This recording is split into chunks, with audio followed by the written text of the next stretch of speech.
doubt about that. It's a typical Mitt Romney statement. Yes, the door is always open. There's got to be a country song there somewhere. Good to have you with us, folks, on this Friday, just before the Super Bowl.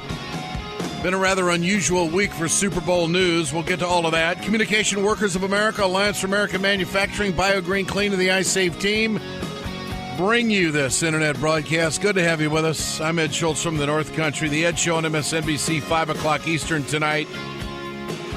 So if you haven't heard, Mitt Romney has put the kibosh on another attempt to become the nominee and president of the United States.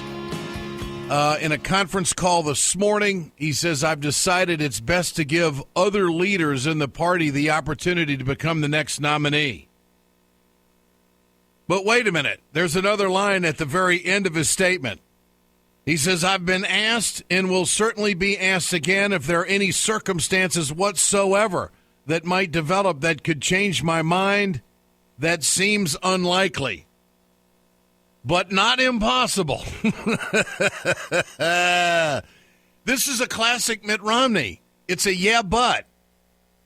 So he recently met with Jeb Bush in a not-so-public meeting, but everybody knows about it. And the bottom line is they must have come to the war table, and he must have realized that the Bush machine may be a little bit more well-oiled than what Mitt Romney might have thought. Here's what I think. I think that some people got around Romney and said, you're out to lunch. And this statement that you're concerned about poverty just isn't going to go over. The Republicans know that the middle class will be swinging a big stick in the next election.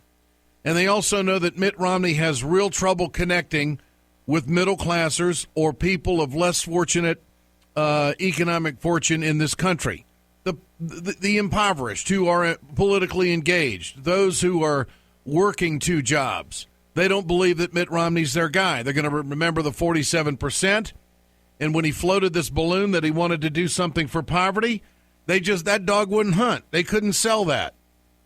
And so they're going to have to come up with some kind of a fresh voice that isn't going to have Bain Capital in the behind the curtain and isn't going to have stories like we did in Freeport, Illinois, the Sensata plant that was outsourced to China, which had Mitt Romney's mitts all over it.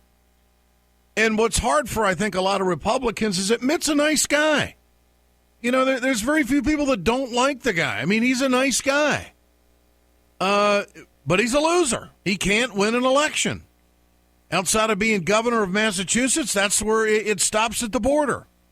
Brad Woodhouse joins us. He's president, Americans United for Change, former Democratic National Committee Communications Director. Brad, good to have you with us. Hey, Ed. Good to be with you. All right. First of all, let's go to the Romney statement. Yeah. We got a closed door, then we got an open door at the very end. I mean, this has been Mitt Romney. Look, Mitt Romney believes he should be president. I think they were shocked. The whole country knew what the polls showed going into Election Day 2012. He turned out to be shocked that he lost. I was actually surprised at his announcement today. I felt like that he has a messianic, approach to this, and I think he believes that he should be and is divine to be president. And look, I wouldn't be surprised in a few months if there's a mini Jeb explosion if he starts to throw up these trial balloons again. But I think your analysis, Ed, is dead on. No one believes that the Mitt Romney of 2012 can repair himself, and this this kind of like, I'm going to be about poverty. I mean, it was almost the worst approach. I mean, he could have said, I would have disagreed with him. He could have said, I was right about everything and Obama was wrong about everything. That could have been the rationale for running again. But no one believes that Mitt Romney is going to connect on issues of poverty in the middle class. Nobody does. They got that dog doesn't hunt. They can't sell that. And I think that his closest friends and big donors said, well, how are you going to do that? You know what I mean? Well, and then tonight, Ed, he's being inducted into the Alfalfa Club. I mean, the most kind of elite. There's just this one thing they do every year. They get in tuxes and tails and and they have this one dinner, and it's an honor to be inducted into it, and you're inducted into it if you're very prominent or very wealthy, and he's both. And, this was, like you said, best phrase ever, dog, don't hunt. Well, how much do the Koch brothers play into this in your estimation? I mean, do they just want somebody fresh and that they would really struggle and that maybe Romney just isn't conservative enough for them? I mean, they've committed damn near $1 billion, $889 million sitting on the table, which I don't care how you look at it. That's tough to mount a charge against that. The Democrats are going to have to figure that out, but Mitt Romney just wouldn't be their guy. How much do they figure into this? Well, I don't know that they figure much into his decision, but I'll tell you what, I think they figure very prominently into how this Republican primary is going to go. I mean, you saw, there were, at least three, including Scott Walker, Rubio, Rand Paul, that went out there and kissed their ring and, were tripping over themselves to be the Koch brothers nominee. But here's the thing, the Koch brothers, I believe what we saw them do in the 2014 election was they teed up all this negative advertising against Democrats way before the election kicked in. And I think you're going to see, I think the Koch brothers are going to be out there trying to smear Hillary Clinton more than they're going to be trying to pick the next nominee. But they're going to have that influence because of what they're doing to smear Hillary Clinton. Yeah, got to play this soundbite at the retreat for the Democrats in Philadelphia last night. The president spoke. He took a little jab at Mitt Romney on his poverty watch. We've got a former presidential candidate on the other side who suddenly is just deeply concerned about poverty. That's great. Let's go. Come on, let's do something about it. Yeah, let's do something about it.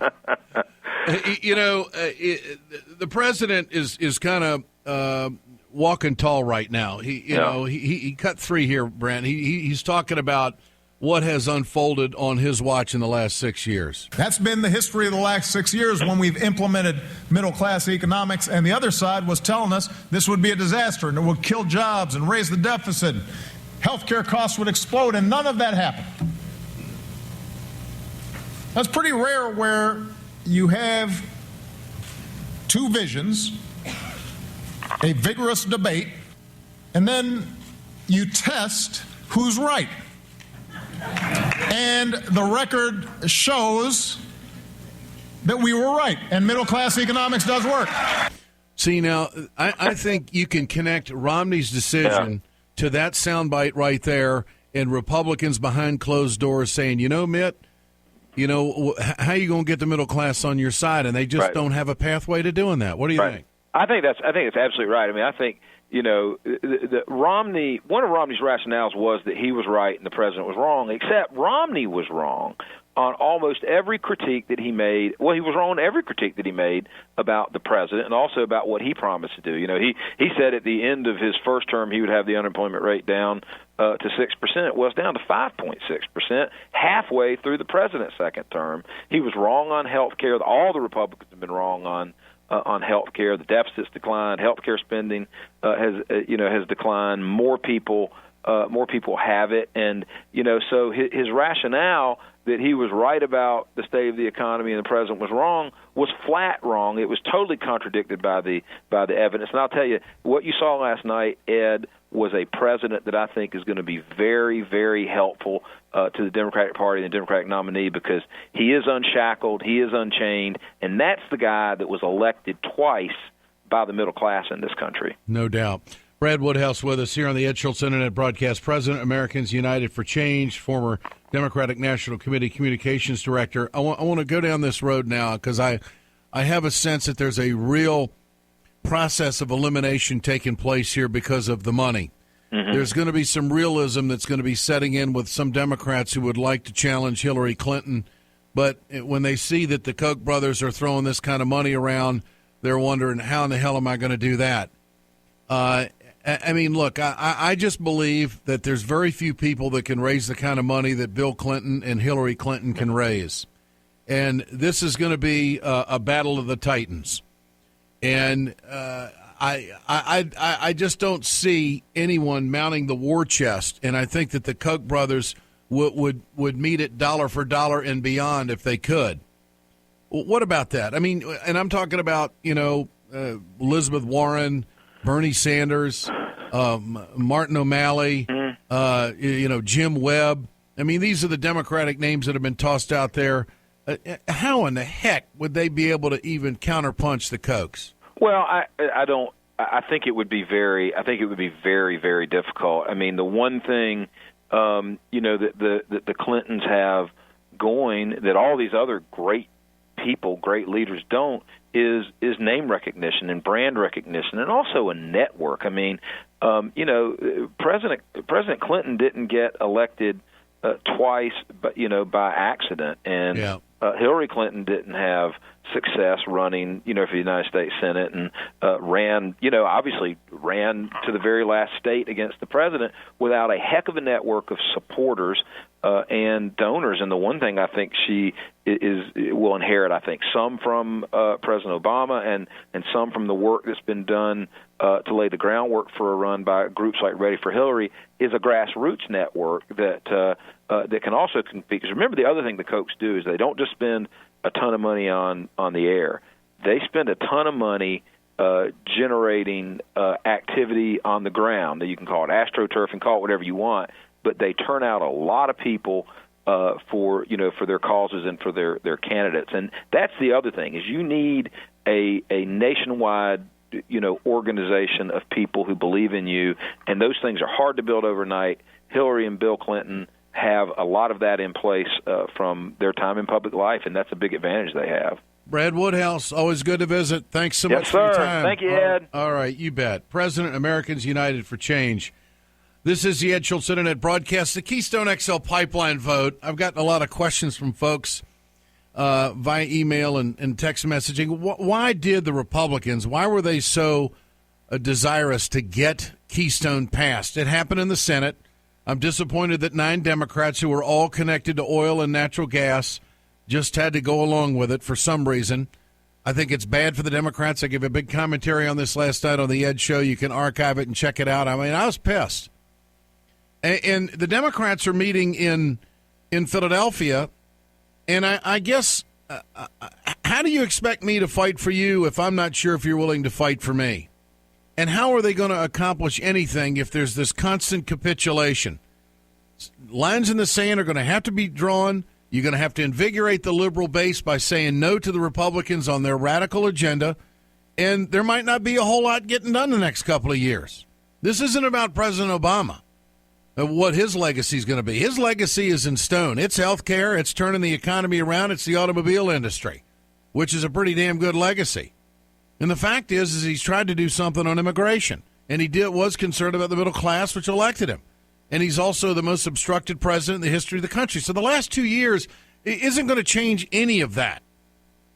There isn't anything that's going to happen in the next 2 years that's going to change Barack Obama's legacy. So the Democrats have got to figure out how they're going to ignite their liberal base to get them fired up and ready to go to do the next round against these radical Republicans who have said no to everything. And my advice is to say no to them. Filibuster just as much as they did. And if the Democrats really believe that minimum wage is what we have to help the middle class in this country, a rising tide lifts all boats, if that's what they believe in, then they have to tell the Republicans nothing is going to pass. We will obstruct everything until we get this. And then we can negotiate on other issues. And if they can't do that, forget it. I mean, all you had to do was watch 60 Minutes last Sunday and listen to these jokers who are running the Republican Party. They're not going to do anything for Obama. This is a cultural war. It's an ideological fight for the country. The Republicans understand power and control, and the Democrats are going to have to understand it. They're trying to unravel everything Obama has accomplished in the last 6 years and what the progressive movement has done for millions of Americans on health care and on creating jobs. And the Republicans have had nothing to do with any of that. So why were the Republicans so bent on Keystone? Because they've got nothing to show for jobs. Now they can run around the country and say, well, the first thing we did when we had legislative powers, we passed a jobs bill. That doggone hunt. Everybody understands that it's only 42,000 part-time jobs. Hell, the main guy up in Canada yesterday was given an interview and said, yeah, it's only 50 full-time jobs on the pipeline. That's the TransCanada CEO. But the Republicans have got to get some kind of background on jobs because they have to get in this game. They got to get in this game on the middle class. They got to get in this game on addressing poverty. And they got to get in this game on creating jobs where they have been absent for the last 6 years, spending all their time obstructing Obama. So their big coup is to throw a bone to the oil companies. Their big coup is to say that they've passed a jobs bill, which is Keystone. And where the Democrats are wrong is that they have caved in. The 9 Democrats that have gone along with this are all bought and paid for when it comes to oil. There's oil interests in Montana. That's Tester. There's oil interest in North Dakota. That's Heidi Heitkamp. There's oil interests in Missouri, and that's McCaskill. In Bennett, in Colorado, in Casey, in Pennsylvania. They're fracking like crazy. They're not going to turn on an industry that's creating jobs in their state. But the bottom line is it also underscores that the Democrats really lack credibility when they run around telling everybody they're going to do something about the environment. No, they still have people who can be bought. 9 of them were bought. 9 of them are making sure that they're not going to be targeted in the next election by oil and gas. More on the Ed Schultz Internet broadcast brought to you by Communication Workers of America, Alliance for American Manufacturing. Now this. You know, it really doesn't matter what time of year it is. You got to clean stuff in the house, in the garage, just general cleaning. If you're going to use something, you might as well use the absolute best. I use BioGreen Clean, and I recommend it to everybody. You got a cleaning job to do?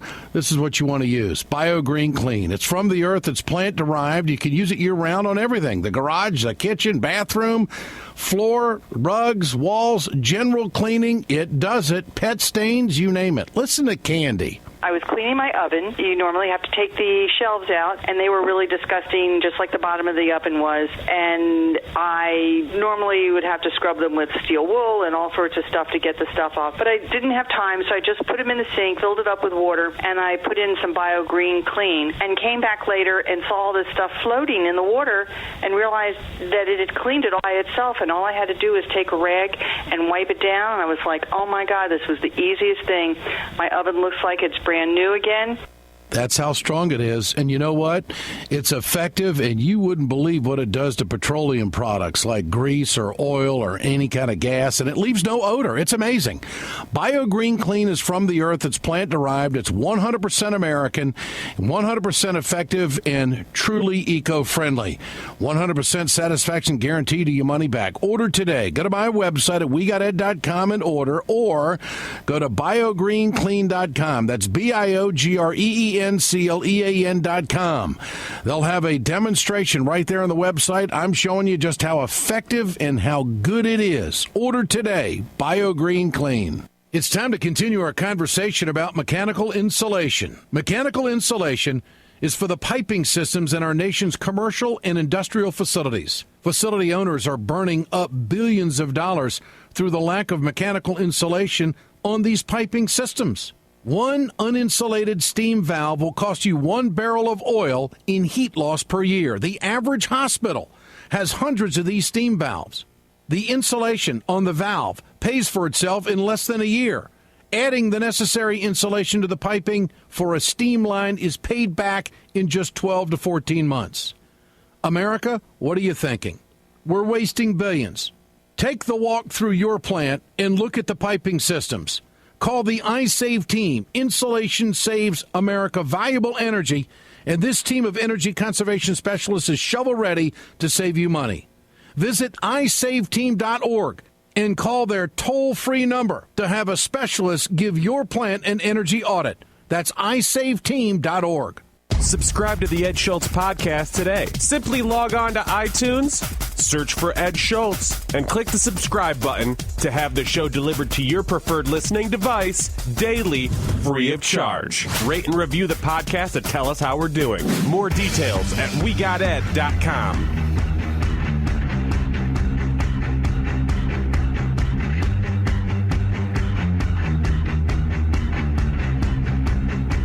It relates to the Keystone Pipeline and the decision that you are going to make and the administration's going to make about a critical, in my view, piece of infrastructure that will transport safely the cleanest barrel of oil produced in North America, contrary to popular belief. Contrary to popular belief. That's how thick it got during the last campaign. That was Senator Mary Landrieu of Louisiana, who was defeated in November. Let me tell you something, folks. For the Republicans to say that this was a jobs bill, that it's about energy security and good trade relations with our neighbor in Canada, that's how it was framed by Senator Lisa Murkowski, Republican from Alaska. This is for all the wrong reasons when it comes to the environment.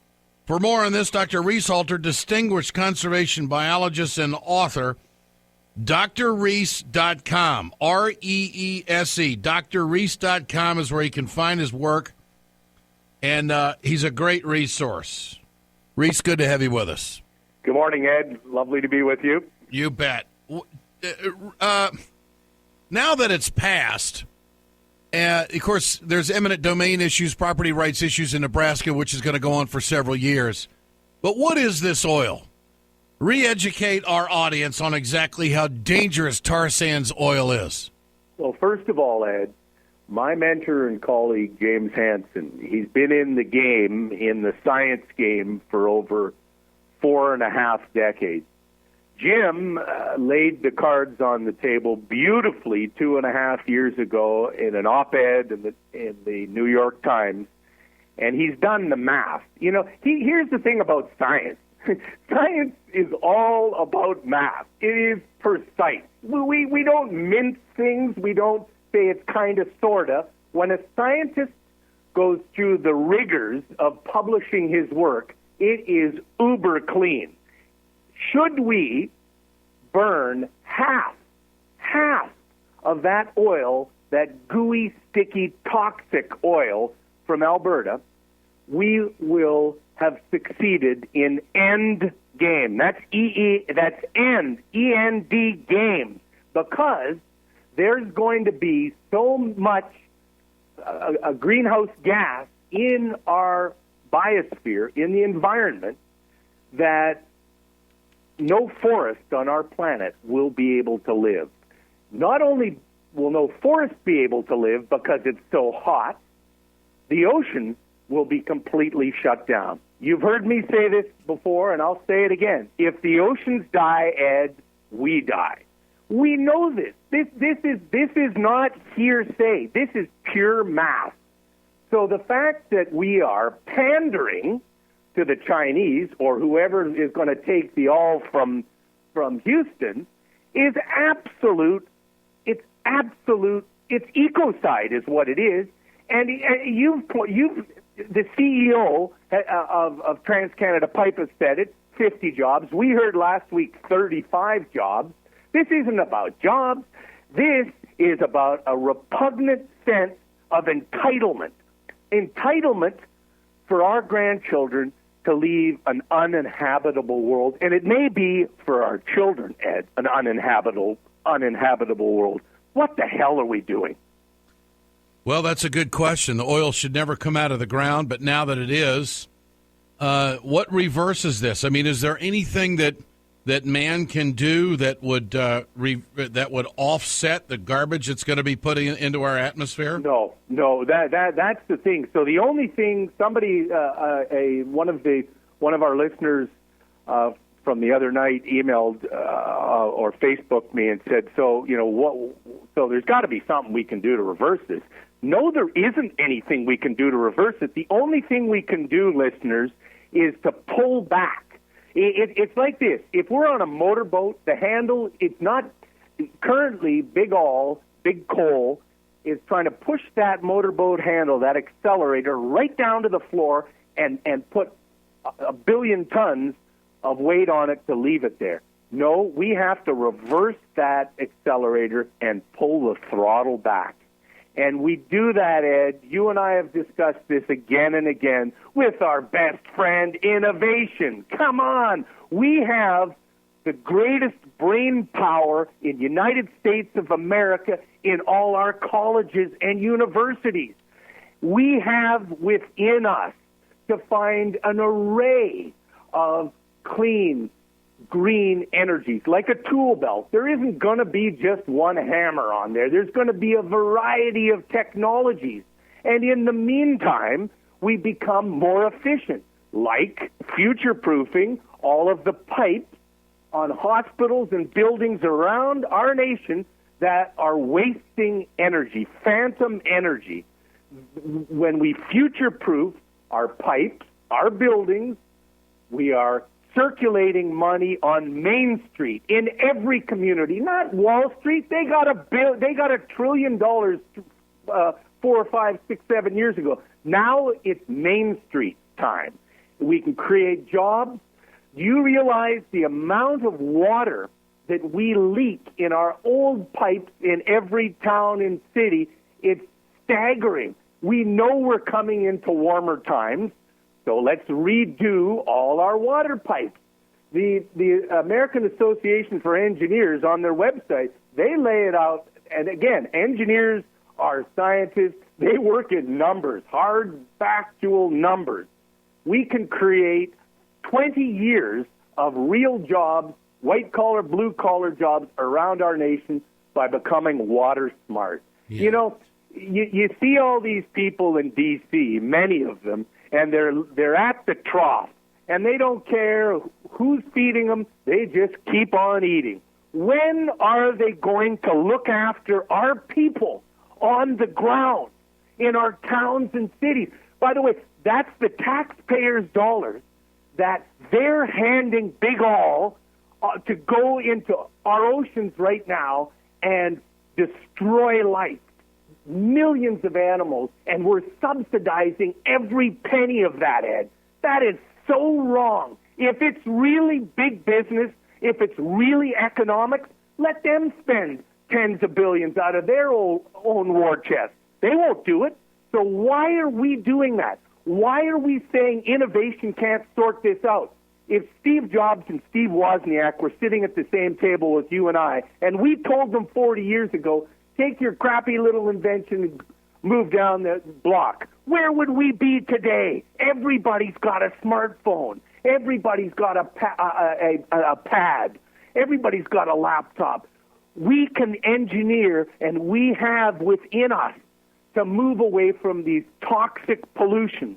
It's time we roll up our sleeves in America and lead the world, not wait for China or any other nation to show us the technology. Come on. Dr. Reese Halter, distinguished conservation biologist and author, drreese.com. Always a pleasure to visit. Reese, thanks so much. We'll do it again. Thanks, you. Ed. You bet. drreese.com is where you can find his work. Communication Workers of America bring you this podcast. CWA is building a mass movement to restore workers' bargaining rights and reclaim our democracy. Learn more at their website at cwa-union.org. Mitt Romney says no. Super Bowl preparation, I'll show you exactly how to cook those sausages while the game's going on. That's coming up tonight on The Ed Show, 5 o'clock Eastern on MSNBC. We're back Monday. Have a great weekend.